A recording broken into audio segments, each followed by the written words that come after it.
All right, I guess we'll go ahead and get started. Good morning. My name is Danielle Griffin. I'm marketing manager here at Taylor and Francis Group.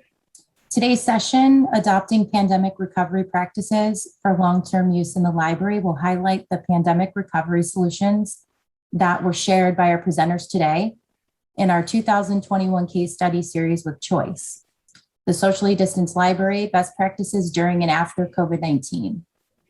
Our presenters, Tania Alekson with Capilano University and Debbie Schachter from Langara College, will share how they adjusted to new working environments and practices and which of those adjustments are being carried forward. Over to you, Tania. Thanks, Danielle. Happy to be here today. I'm in Vancouver, Canada, and my work at Capilano University, which is on a very lovely cedared mountain on the side, which is located on the ancestral and unceded territories of the Lillooet, the Musqueam, the Tsleil-Waututh, and the Squamish nations, and we're very excited to be on that land. Capilano University is a very small university. It was established as a community college in 1968, and we became a university in 2008, and our programs reflect that past. So we are working mostly with, we have been working mostly with transfer programs, but we have a number of very specialized programs in things like jazz and early childhood education, and we're now expanding into degrees that are more generalized, like psychology and science. Sorry, I'm just getting echo here, so that's why it's putting me off a little bit.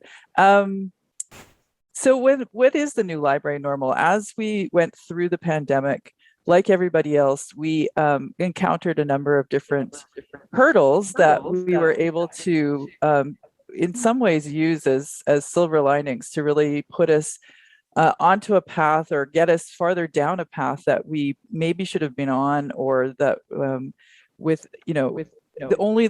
extreme situation that we were in put us in the mindset to really take advantage of some of the opportunities that were around in terms of how we had to operate. So for us at Capilano University, we were only 30% of our courses had any kind of online component.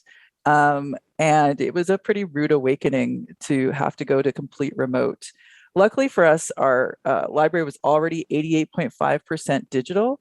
So in terms of our collections, so that we were able to offer most of the things that we have in the library for the students and the faculty in remote mode, but the other services were all very much face-to-face.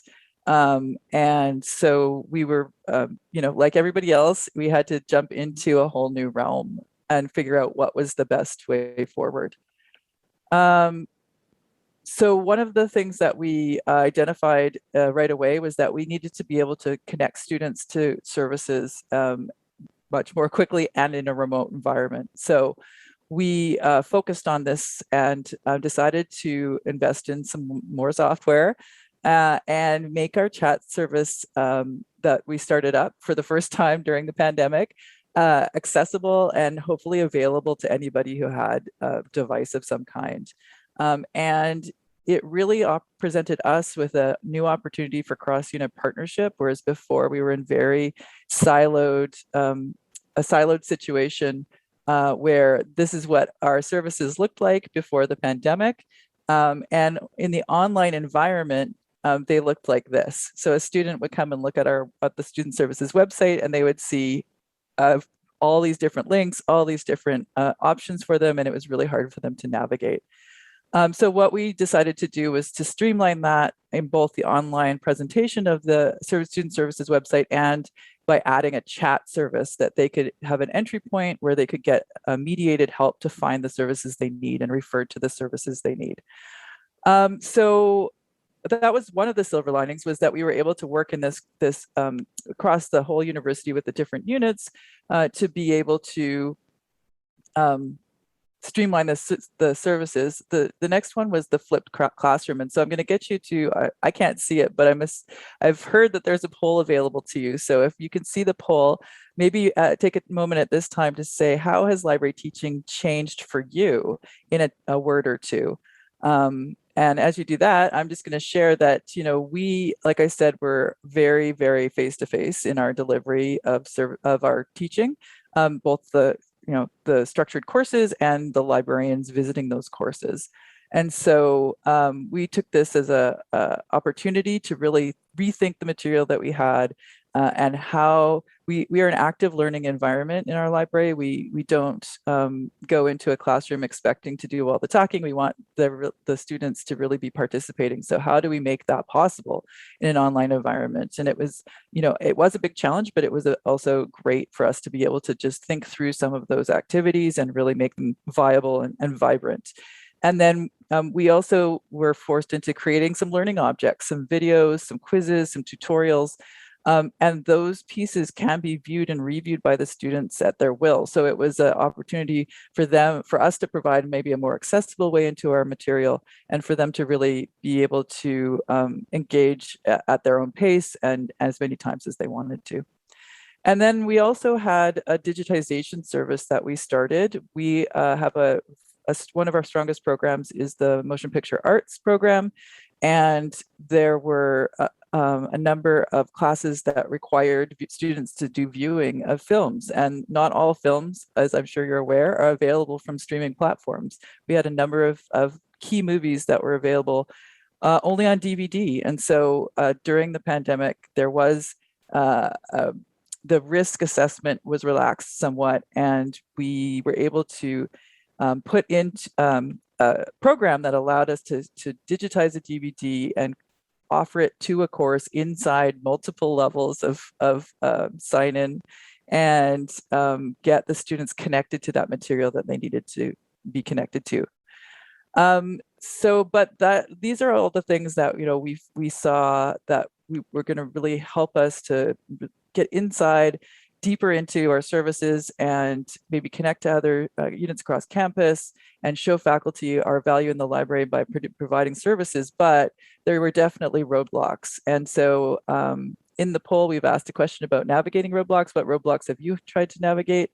And the ones for us were, in terms of the chat, it's really difficult to be operating in a high flex environment. So we're chatting with somebody, having both a chat service and an in-person service. You have to balance those things. It's almost impossible to do them simultaneously, and if you can, kudos to you. There was also a knock-on effect of cost. So this we redid the web services part of our service quickly, but it was identified that we'd really need an overhaul of the information architecture, and that's what's going on now. And of course, that's costing us money. And the students' preference to how they wanted to have the delivery service, that wasn't actually a factor during the pandemic because we only had one choice, remote. So what is it that the students actually wanted? And what we found, we did a survey at the beginning of term, and this may have changed now, but this was done in the second week of September. And you can see that we had 50% of our students chose in-person as their preferred delivery method for getting help at the research help desk. And only 17% chose chat first. Now, they were given, they ranked all of the options. And so chat and email got some play in second and third place, but really they all across the board preferred in-person, and the first year students in particular really valued in-person service. With the flipped classroom, once we're back into a semi-normal world, we have to really take a hard look at who we're disadvantaging if we are doing a flipped classroom. Are there people who don't have an opportunity to, because their connection speed is slow and so they can't participate as fully? They don't have a quiet space to be participating. And when we're asking them to look at videos and things like that, do they have access to the kinds of things that they need? As well, when we're presenting things online, we really need to be careful to be making sure that it is accessible and that universal design factors are taken into account. So did we do that when we were speeding through to get those things online? Did we really pay attention to the accessibility of our online services and online learning objects? And the student audience, when we were in a remote lockdown world, was very attentive because they really had very few options to distract their attention. But in a online classroom where they can go outside and live a normal world, or where they may be on campus trying to attend in-person classes as well, it becomes really difficult sometimes to hold their attention. And then with our digitization services, we are back to their vendors are paying very careful attention again to all of the ways that we're using the products that they're giving us, and we have, we're abiding by our licenses. We were able to carry over the digitization service, but we have to be very careful about how these digitized items are being used, and are they covered? Do our guidelines cover their use inside of an in-person classroom, or do we need to limit it to remote only? So those are some of the ways that we found that the pandemic really made us like I said, more deeply engaged with what we were doing and how we were providing service. But some of the things that as we come out, we're really having to pay attention to and make sure that we are both serving the students as they need to be served and as they want to be served, and making sure that we're abiding by the licenses and rules that we have. So we're really going to need a mindful and strategic approach as we move forward into this new future. And I'm going to hand it off now to my colleague, Debbie Schachter, and she's going to bring an administrative approach to this topic. Thank you very much, Tania. I was working with Tania last year. I was the university librarian, and I am now at a college called Langara College, and I'm going to provide a little bit of background as far as what the perspective was as an administrator. Just wanted to note that Danielle's posted that the poll is working, so please have a look at that as well as we go through, and we'll note a couple of other poll questions in this presentation. So next slide, please. So Langara College is also known as Sneweath Lalem, and this is the name that the Musqueam Nation has provided to the college. We are located in Vancouver on the unceded ancestral territories of the Musqueam people. They are Coast Salish peoples. And Langara College is this goes back and forth with another college, but currently we claim to be the largest college in the province. We're a transfer institution to the universities, although we do have completion of some degrees, including nursing and other arts and science degrees. We also, as a college, went through similar experiences to what Capilano was, but I'll be referencing my experiences from both institutions. Next slide, please.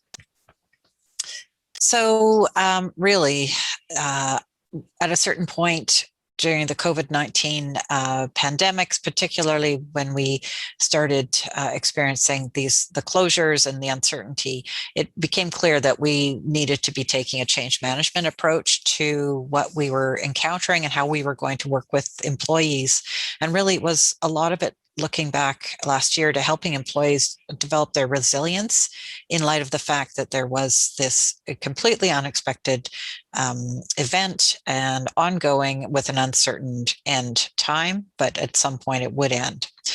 So, it was really about understanding and being clear about ourselves within management and administration about what we do know and what we can plan for. And that's a situation that we often encounter, but never to this scale.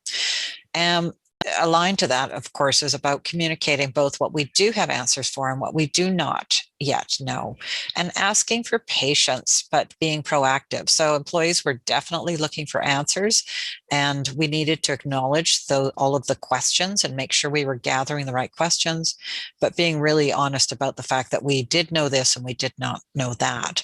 We were, of course, working with our ministry, our local, in the province, our Ministry of Advanced Education and our Center for Disease Control. So we were being instructed how to make certain decisions, but it was evolving. So that's what I noted about managing expectations. We're not going to have the answers. We don't know when it's going to end, but we are going to be responsive. And in general, at Capilano, we strove to open in the fall, unlike at Langara, where we did not open the library. So because of that, because there were some courses being taught in person, it meant we really needed to develop some clarity for our workplace practices. And this really is about what safety did we need. And as you recall at the beginning, there was lack of understanding about exactly how it was transmitted, how cautious we had to be about handling materials. We didn't really talk a lot about the fomites, the aerosols, but we were clear that we needed a number of layers of responses. So looking at workplace practices and safety, working with, as I mentioned, the regulatory bodies in the province, developing our policies, revising and updating, and really reviewing the evolving research that we were seeing. So, of course, things have continued to evolve, and the use of shields and air exchange became very much more apparent. And at Langara, this became one of the most important things for response to faculty coming back to teaching in person, including HEPA filters in the classroom when there couldn't be assured good air exchange. And of course, the continued mask usage. Most institutions do have support structures, but in addition, we need to continue to identify ongoing supports or practices to ensure we had an understanding of how employees are functioning, both remotely and in person. And this is both physical and psychological in nature. So this was a brand new way of working, and the concern about people being left isolated and perhaps not working effectively at home. There are various situations in the home front that might not be safe. These were all of the areas of concern we had to be looking into and making sure that we are being aware of and supporting employees. And managing up, I noted. So when I mentioned this is really about, it was my role to make sure that those above in senior management understood what were our particular concerns and constraints, because it's one thing to plan across the entire university or college, but it's another to say, well, actually in our particular situation, and the fact that we're on site more than anyone else means that we need the following, and we're concerned about the following. So these were, and responses from students and anything else that was coming to us, we needed to share and make sure that senior management understood what our experiences were. And then finally, I note, if it ain't broke, as we returned to campus in the summer and the fall, we were really thinking about, well, what, as Tania was saying, what should we be keeping? There are good things that we developed out of this. So we should probably continue those and develop policies. So over the summer, we discussed things like flex work location and how we could continue to apply that, working different schedules, compressed work weeks, and other benefits that could actually be continued and make our workplaces more effective for everyone. Next slide, please. So, of course, in the summer, the fourth wave emerged. So we thought we were going to be back primarily on campus this year at the beginning of fall. And as it turns out, I think this is true for Capilano, but also definitely for Langara. We're about 60% in person instead of 100%. That's okay. It allowed us actually for a transition, but the fourth wave came as a bit of a surprise for us, because 96% of our local population around where our college is located has a vaccination rate of 96%. However, policy and requirements for on-campus behaviors and safety protocols continue to evolve from August through October, and this included what exactly is happening in the classroom. We talk about in the library, keeping the shields. Why would we take them out? They're actually effective anyway, but making them so that they're more effective. So buying intercoms that we could, portable intercoms that we could put onto the shield so that we could actually hear and understand our students, and they could hear and understand us when they come to the service desks. And really a little bit of what we were doing also is pushing back a little bit against what some of the decisions were, not to provide any more shields and that kind of thing. So we encouraged the placement of masks, because masks are supposed to be used in the library. So making sure that mask supplies were available, and continue to help students to understand the policies that we need in place. There, of course, are many policies outside of our control. For example, the Canadian government did not allow students from certain countries to arrive in Canada until later in September. So this had quite an impact. So our international students provide significant funds to our institutions.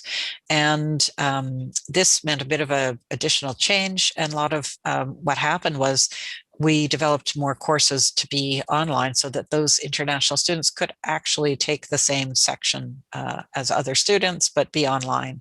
And that meant they could continue in the fall and hope to get physically into Canada by October. So we continue to have to adjust unexpectedly.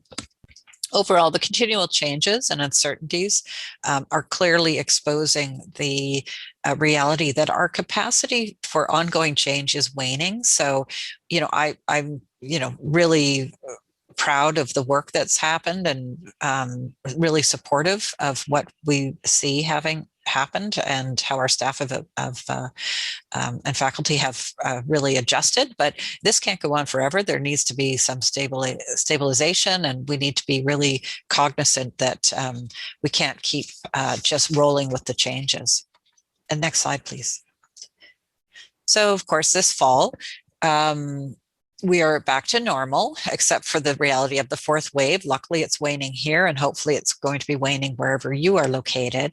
So we're not really back to normal, but we are managing quite effectively. So what we were doing, because we were all in person this fall, what I've been doing is working on team building again and supporting employees on their return to the physical library.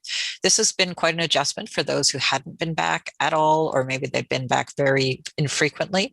So with the new flex work policies that have been basically encouraged, I would suggest, across our province, all of the institutions, this was a mechanism for saying, yes, the schedules are working, whatever that might have been over the course of COVID, but we now will codify that you are allowed to work remotely X amount of days with the expectation of at least one day on campus. And so this provided a bit of structure and support to those who'd found that it's been really effective to not commute long distances, makes it easier with a child or parent care, and it recognizes all of the ways that employees did pick up and continue to do their work remotely. We're continuing to develop appropriate responses to students and faculty. So we're continuing to expand our online supports while directing students to our in-person services that are on campus again. And access and accessibility are ongoing concerns. We do have to support students who have all kinds of accessibility needs, and the pandemic has been particularly challenging to them. So that's where we talked about university design, the website, whether students can access the information and the services they need, and continuing to be aware that this was challenging to those of us who don't have accessibility needs. It was doubly, if not more so, for those students. So having been impacted by, as I mentioned, the international student constraints, and of course that meant some students couldn't make it, so we had deferrals to the spring, meant that we are continuing with ongoing scrutiny of our budgets. So again, this year we are aiming to underspend in certain areas. Travel and conference is one example, professional development to a certain degree, supplies, and vacancy management for the time being, because we aren't absolutely sure. We're less certain about our enrollments this year than previous years. There's very little else, of course, in the library that we can control without cutting. And of course, as it became apparent, our digital resources are the most expensive and they are the most valued, particularly as we are more and more in an online environment. There were some additional fundings for one-time only supports in this past year. Things like, well, it was clear that at Langara we needed a particular set of databases. So this is another point of concern right now. So we got one-time funding. That funding is going to end at the end of December. We do need to get that continued. So how are we going to bridge that? Will we get that additional funding for our collections next year, which of course continues to be a challenge. And I know that other institutions looked at simply budget cuts.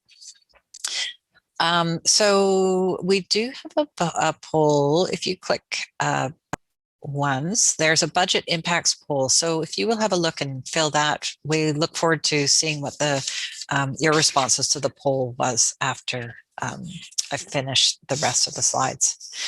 So next slide is learning from experience.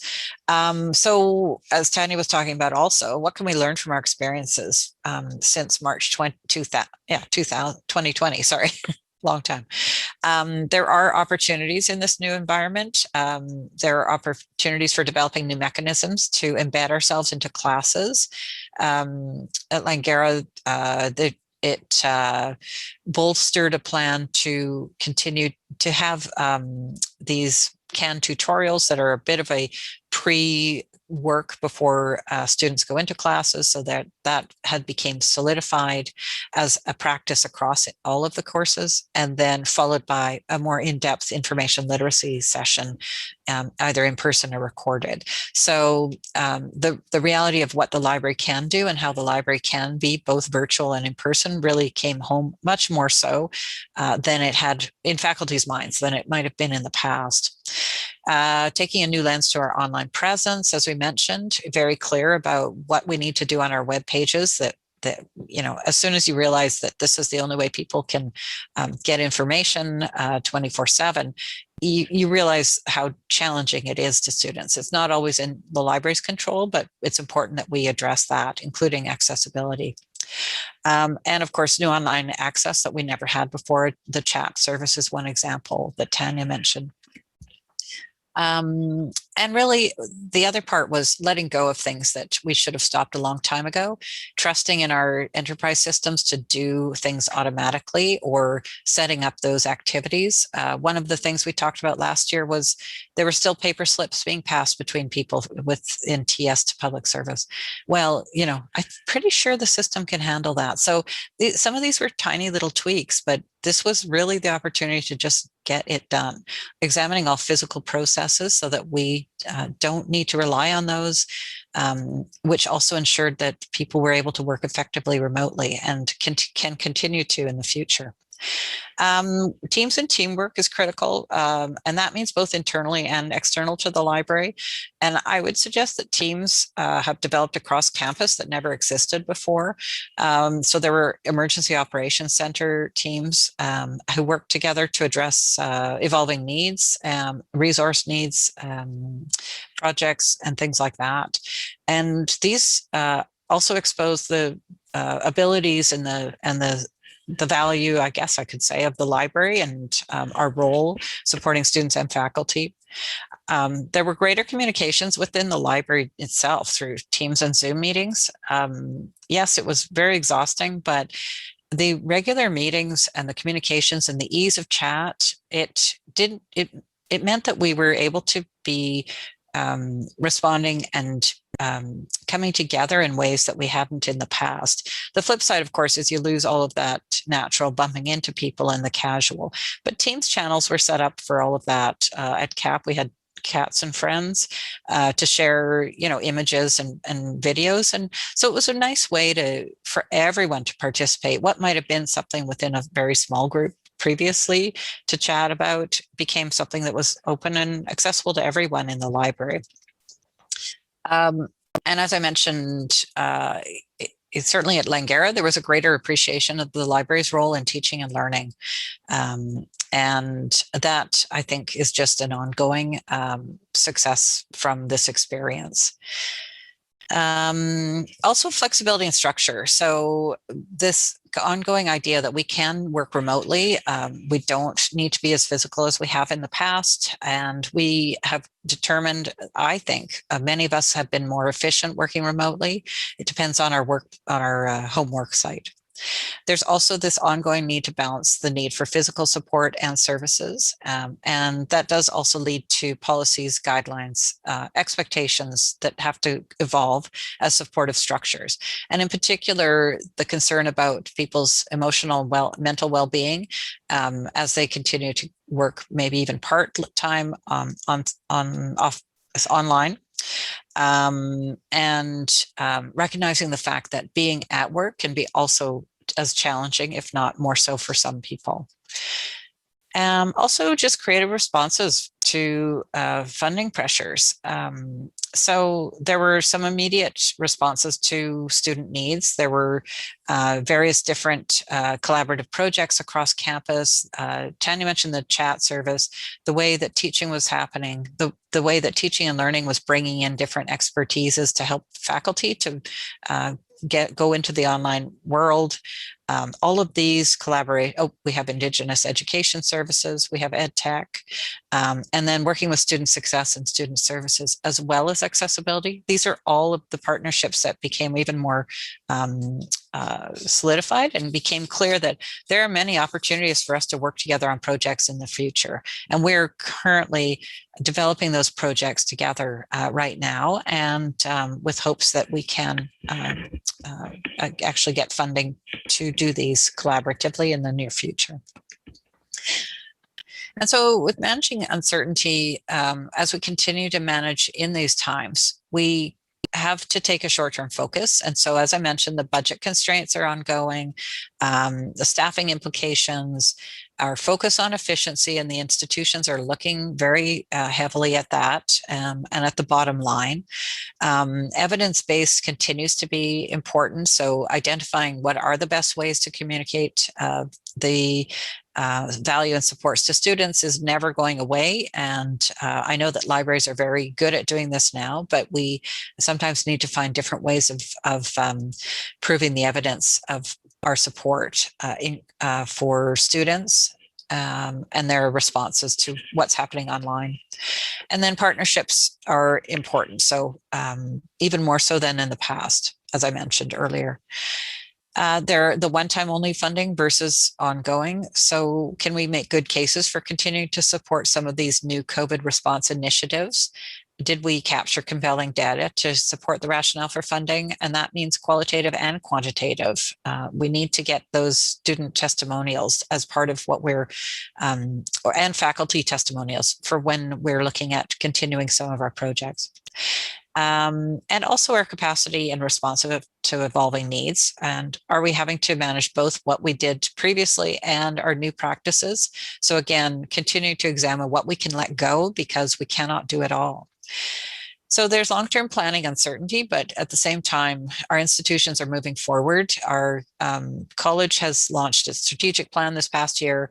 Our academic plan was launched this fall, and our library has undergone our first set of strategic planning sessions for our strategic framework. So we're really taking this opportunity to capture what we've experienced and looking at this as our leap into the future.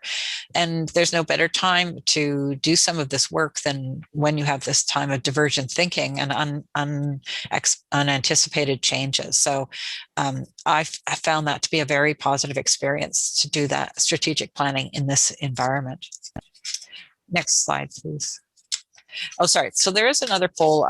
So if you have long-term practices that you are able to share with us, look at the poll and please complete that, and we'll reference that in a moment. So finally, a couple of questions that I had in the future. First of all, how do we address burnout and work-life balance? So, we held it together, frankly. Some people already hit the wall, understandably, and they came back, but it's ongoing. As I mentioned, the fourth wave has been exhausting. How do we continue to address burnout and work-life balance? And the next question is, what new ways do we have to measure our impacts and successes? So things are evolving. The partnership seems to be one of the most critical ways that we can measure our impacts and successes. But there are many other ways that I think you've probably found in your libraries. So I'm going to leave it there. We will thank you, and we'll leave it open to see the polls and any questions or comments in the chat. Thank you.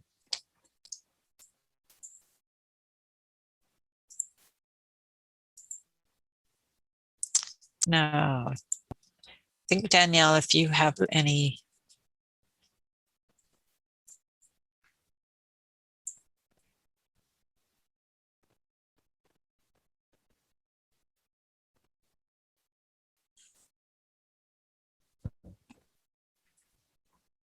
Looks like we only have a few inputs into the. Here's the first poll. Couple people open Zoom and videos. If people have questions as well, the chat is available. I'm not sure what's happening with asking questions in the room.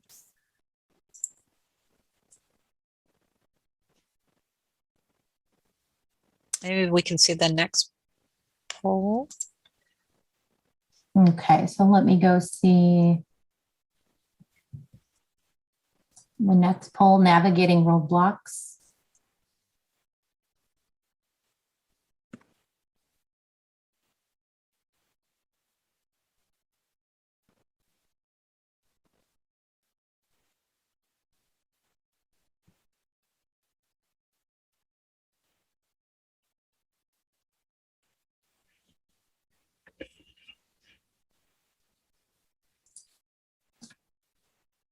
So from the looks of it, what roadblocks to carrying forward lasting procedural and or policy changes have you had to navigate?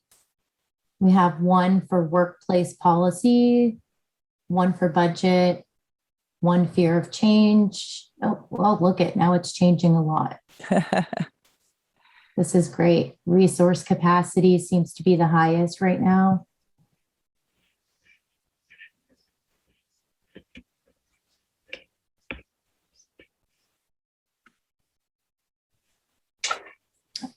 Now, yes, resource capacity still, budget being second.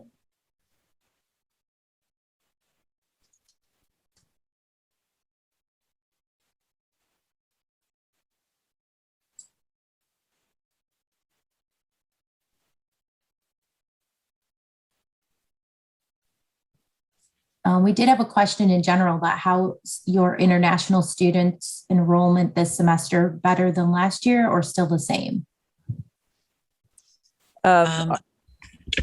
Sorry, ours is down, and it was down last year, and it's down again this year. Yeah, primarily I think due to what Debbie mentioned, the Canadian bars to certain students coming to Canada in person, and we are very, very.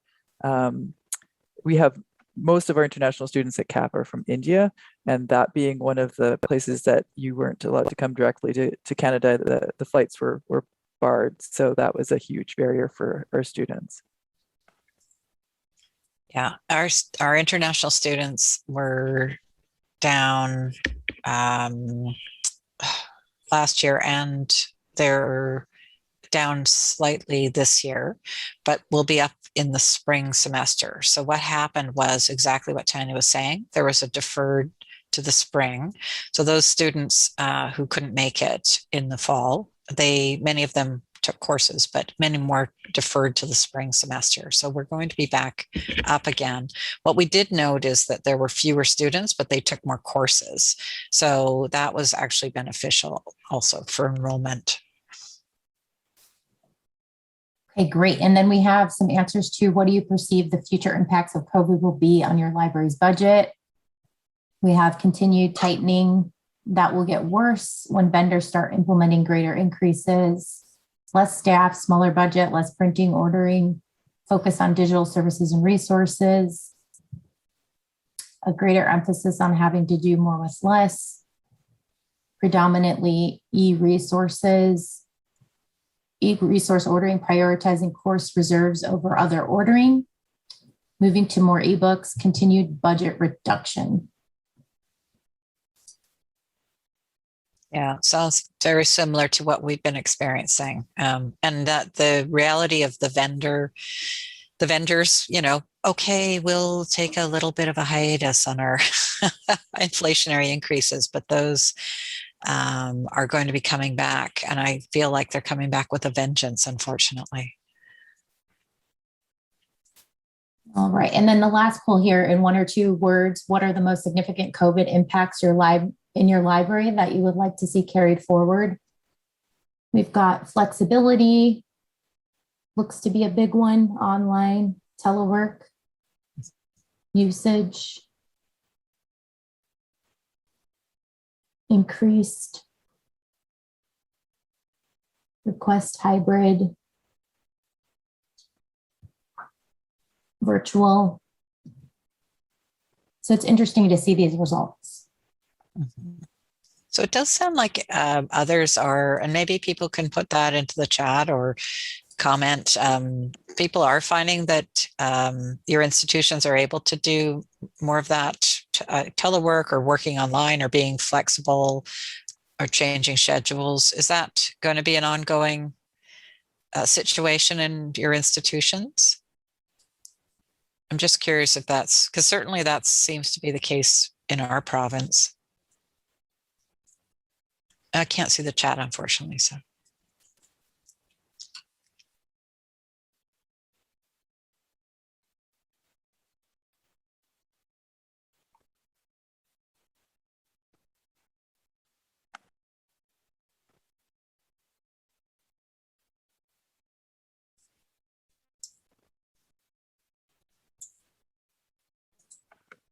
My page is frozen, bear with me. Okay. Does anyone have a question in the room?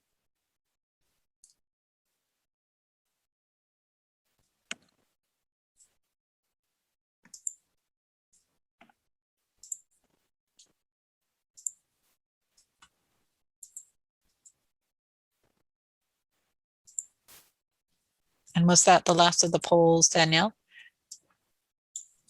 Yes, that was the last of the polls.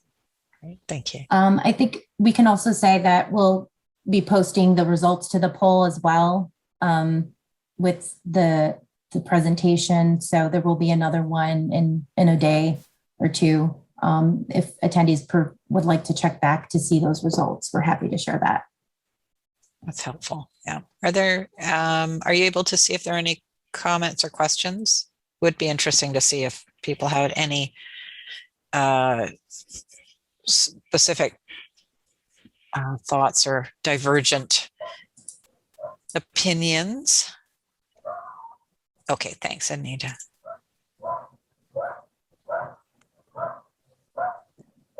It looks like we're at time, so I think it's time to wrap up. Yeah. I guess so. Well, if anybody has any additional questions, please feel free to reach out to any of us, and we will be happy to follow up with you. Okay. Well, thank you. Thanks for having us. All right. Thank you, everyone. All right. Have a good morning, afternoon. Right. Take care. Bye.